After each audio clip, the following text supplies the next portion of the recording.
जीवन में कभी भी अति नहीं करना चाहिए। बहुत ही प्यारी एक कहानी है। एक महान विद्वान थे जिनका नाम था भरवी। वो जहाँ भी जाते थे तो लोग उनका बड़ा मान सम्मान करते, उनके नाम की बड़ी चर्चा थी। लेकिन जब भी वो अपने घर आते थे तो उनके पिताजी उन्हें हमेशा डांट देते थे और कहते थे कि तुमसे मूर्ख इस संसार में कोई नहीं है। ये बात भरवी जी को अच्छी नहीं लगती थी, क्योंकि वो इतने विद्वान हो चुके थे कि जहाँ भी जाते थे तो लोग उनकी बड़ी प्रशंसा करते थे और उनके मुकाबले का कोई विद्वान भी नहीं था, ऐसा लोग कहते थे। बड़ा मान सम्मान था, बड़े ठाट बाट थे। लेकिन वही बात है ना कि घर में आते थे तो उनको डांट पड़ जाती थी पिताजी से, तो उनको मन में ये बात चुभ गई। एक बार वो कहीं बहुत बड़ी विद्वानों की सभा लगी थी, वहाँ जाते हैं और वहाँ पर विद्वानों में आपस में शास्त्रार्थ होता है। तो वहाँ पर भी ये सबसे ज्ञानी और विद्वान सिद्ध होते हैं, वहाँ से भी ये विजयी होकर के आते हैं। लोग इनका जय जयकार करते हैं, चारों तरफ शोर कि आज के समय में इनसे बड़ा विद्वान कोई है ही नहीं, बड़ी प्रशंसा हो रही है। लेकिन जब घर पहुँचे तो इनके पिताजी इनको डांट दिए, बोले तुमसे बड़ा मूर्ख इस संसार में कोई नहीं है। तो भरत जी को मन में क्रोध आया और उन्होंने निश्चय किया कि मैं इनका वध कर दूंगा। ये पता नहीं कैसे हमारे पिताजी हैं कि दुनिया के सभी लोग मेरा मान सम्मान करते हैं और ये ऐसे पिता हैं कि ये हमें हमेशा नीचा दिखाते हैं दूसरे के नज़र में। तो ना रहेगा बांस ना बजेगी बांसुरी, ना तो ये रहेंगे और ना ही मेरी कोई निंदा करने वाला रहेगा। उनके मन में अहंकार आ गया कि मैं बहुत बड़ा विद्वान हो चुका हूँ।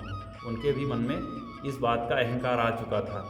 और कहते हैं ना कि जब अहंकार आ जाता है, कोई भी चीज़ की अति हो जाती है तो नुकसानदायक होती है। तो उन्होंने एक योजना बनाई कि जब पिताजी अपने कमरे में सो जाएंगे तो मैं उनका वध कर दूंगा। और उन्होंने योजना के अनुसार पिताजी के कमरे में रात्रि को जा कर के पहले ही छिप गए पर्दे के पीछे। और पिताजी आए, अपने चारपाई पर सोने ही वाले थे, तो उनकी माता जो थी तो एक गिलास दूध लेकर के आती हैं और कहती है कि आप बिना वजह से अपने बेटे को क्यों डांटते हो। हमारे बेटे का इतना मान सम्मान और इतना विद्वान हमारा बेटा है, लोग उसकी प्रशंसा करते हैं, तारीफ़ करते हैं, और आप बिना वजह से उसको डांट देते हो। तब उनके पिताजी कहते हैं कि देखिए, मैं उसका दुश्मन नहीं हूँ, मुझे भी पता है कि मेरा बेटा आज के समय में सबसे बड़ा विद्वान है, लेकिन मैं उसे इसलिए डांटता हूँ कि उसके अंदर कहीं अहंकार ना जाए। यदि उसके अंदर अहंकार आ जाएगा तो उसका पतन हो जाएगा।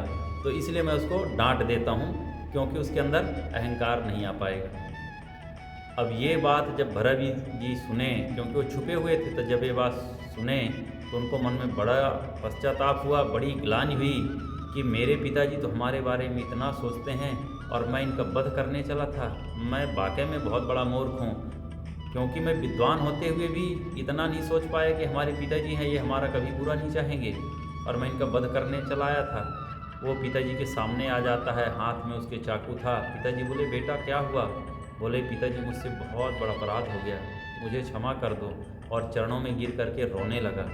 तब भरत जी जब इस तरह से रोते हैं तो पिताजी उनके पूछते हैं कि आखिर बताओ क्या हुआ। तब वो पूरी कहानी बताता है, पिताजी आप जब भी मुझे डांटते थे मुझे अच्छा नहीं लगता था, और आज तो यदि मैं आपकी बात नहीं सुनता तो अनर्थ हो जाता, मैं आपकी हत्या करने वाला था, ये मेरे हाथ में चाकू है। तो भरत जी कहते हैं कि पिताजी मुझे माफ़ कर दीजिए और मैं इसका पश्चाताप करना चाहता हूँ, बताइए मैं क्या करूँ। तब उनके पिताजी कहते हैं कि बेटा, यदि वाकई में तुम पश्चाताप करना चाहते हो तो आज से 1 वर्ष तक तुम मुझे अपनी शक्ल नहीं दिखाना, और तुम आज से ही अपना सामान ले लो और अपने ससुराल चले जाओ। आज से तुम वहीं रहोगे और 1 साल बाद ही तुम यहाँ वापस आना। भरत जी बोले ठीक है पिताजी। अपने पिताजी की आज्ञा मान करके वो अपने ससुराल चले जाते हैं। लोगों ने बड़ा उनका आदर सत्कार किया, क्योंकि विद्वान तो थे ही। ससुराल में गए तो बड़ा आदर सत्कार हुआ, दामाद जी आ गए, सभी लोग नए नए पकवान, मिठाई, लड्डू सब खिला पिला रहे हैं, बड़ी सेवा हो रही है। पहले दिन 2 दिन इस तरह से 2-4 दिन हुआ। फिर जब लोगों को पता चला कि नहीं नहीं, ये तो अभी 1 साल के लिए आ गए हैं, तो लोगों ने धीरे धीरे उनसे दूरियां बना ली। कुछ दिन उनको लड्डू मेवा पकवान मिल रहे थे, उसके बाद रोटी सब्जी मिलने लगी। धीरे धीरे वो भी बंद हो गई और जो ससुराल के लोग थे ताने भी मारने लगे।